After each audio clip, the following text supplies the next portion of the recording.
Good day, everyone. I will be your discussant for today. My name is Divina P. Aliponga, and I would like to ask everyone, how are y'all doing? Great.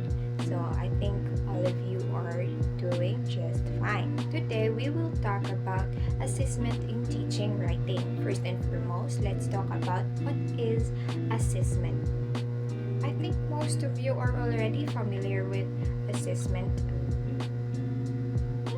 Is that correct? Alright.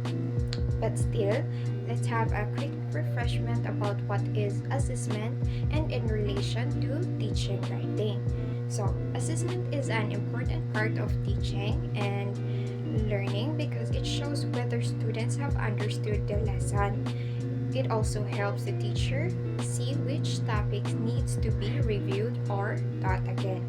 But when it comes to writing, assessment becomes more challenging. Students produce many different types of written work, and each one requires careful reading and feedback. This makes writing assessment both tiring and time-consuming for teachers. This is according to Tompkins of 2008.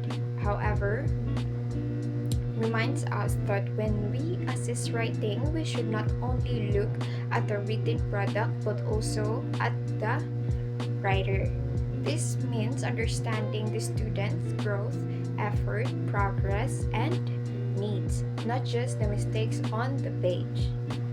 So let us now proceed to the assessment in the context of teaching writing.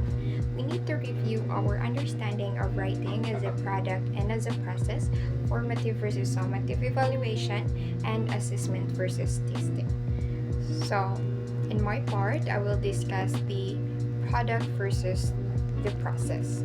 When we assess writing, we should look at both the final output, which is the product, and how the student created it, the process. So, first, let us dig deeper on writing as a product. So, writing as a product, this means we focus on finished written work, what the students actually produced.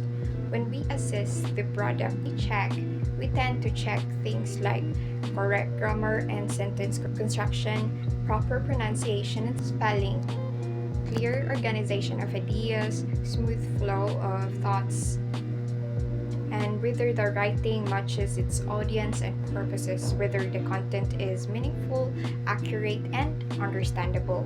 In short, writing as a product looks at the quality of the final piece of writing. So, for example, a student writes an essay with perfect grammar but weak ideas. Next is writing as a process. This means when we pay attention to how the students created the writing, not just the final result.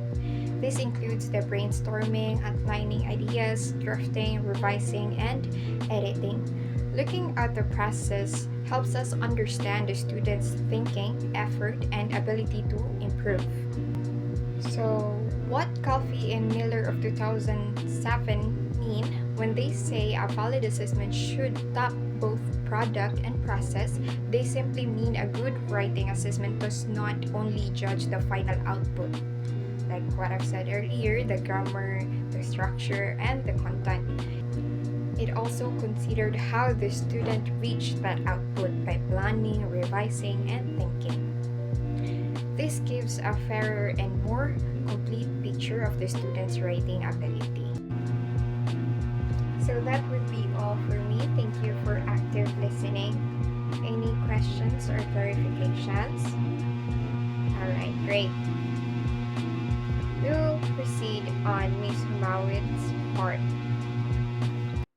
Good day. So today I'm a reporter and I'm Maria Jamis J. Humawit. So let's go to B since the other topic was discussed by Miss Divina Aliponga.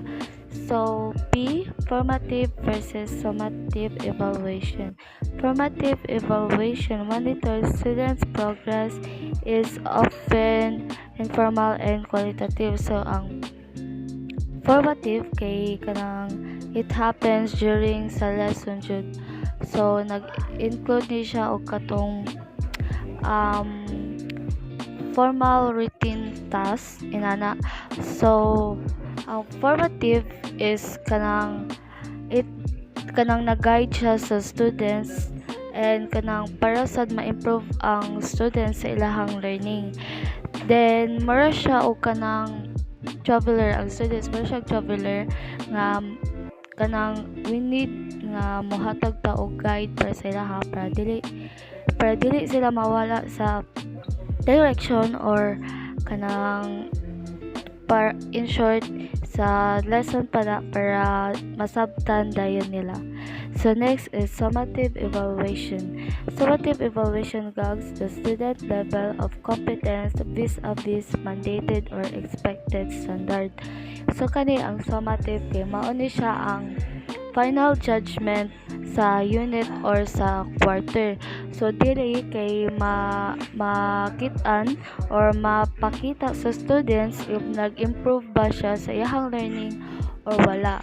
So dili jud makuha sa teachers nga if ang learning or ang topic nga nakuha sa teachers kay effective ba or kanang mga techniques nga gikuha sa teachers effective ba siya or dili.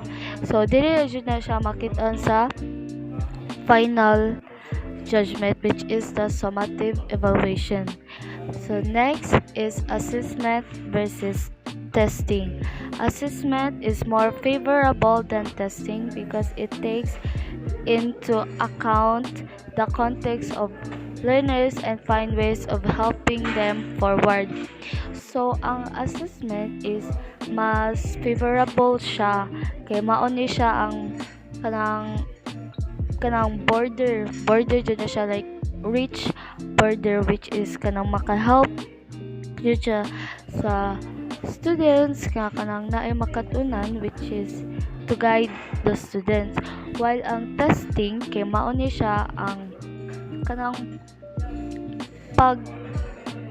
mga exams mga inana testing to test the knowledge of student, like kanang multiple choice mao na siya ang testing. So in short, ang kaning assessment is to guide the students for their learnings and their knowledge. Thank you.